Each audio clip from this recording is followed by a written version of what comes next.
5ই আগস্টের পরে আমরা যেই জায়গাটায় ছিলাম ঠিক সেই জায়গাটায় আছি। মানে আমরা একটু আগাতে পারি, এক চুল আগানো হয়নি। আপনি বলেন এই যে সংস্কার, আমরা সংস্কার কমিটি, ঐক্যমত্য ইত্যাদি, কোনোটা কি এফেক্টিভ কিছু হয়েছে? ডকুমেন্টারি কিছু হয়েছে?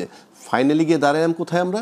জুলাই সনদের আইনি ভিত্তি, মানে সবগুলোকে একত্র করে একটা জায়গায় গেলাম, জুলাই সনদের আইনি ভিত্তি। সেটা কি দিয়ে হবে? গণভোটের মাধ্যমে। আর গণভোটটা কি কবে হবে?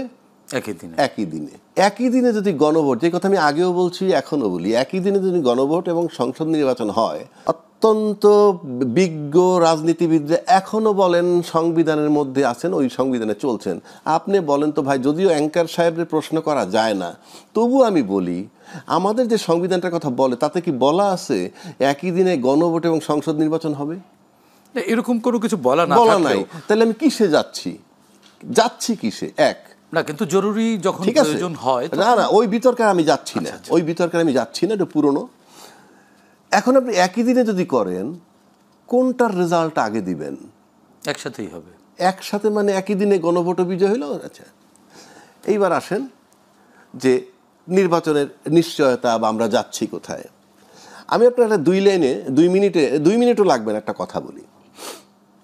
বহির্বিশ্বে গেলে একজন তার শরীর চেক আপ করাইতে, তো যেদিন আসবেন ফেরত ঢাকায়, তার আগের দিন বডি চেক আপ করাইলেন খুব দামি এলাকায়, দেশের নাম বলে লাভ নাই, সেই দামি এলাকায় গিয়ে সব চেক আপ করানোর পর কনফার্ম করে দিল আপনার কিডনি, লিভার, হার্ট, চোখ, দাঁত, কান, নাক, কোথাও কোনো সমস্যা আপনার নাই। পরদিন সে ফ্লাই করবে ঢাকায়, আসলো, বোর্ডিং পাস নিল, ইমিগ্রেশন ক্রস করলো, প্লেনে উঠবে, বসে রয়েছে, ওই চেয়ারে বসে হার্ট অ্যাটাক করে মারা গেছে।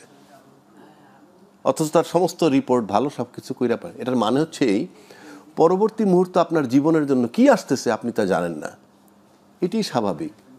আর আমাদের যে টার্মাল সিচুয়েশন এখন চলতেছে, তাতে আপনি দেখেন তো, নির্বাচনের সময় মানুষ বলে কি, আমরা ক্ষমতায় গেলে কি করব, আমাদের ফরেন পলিসি কি হবে, আমাদের অর্থনৈতিক, এই সব আলাপটা করে।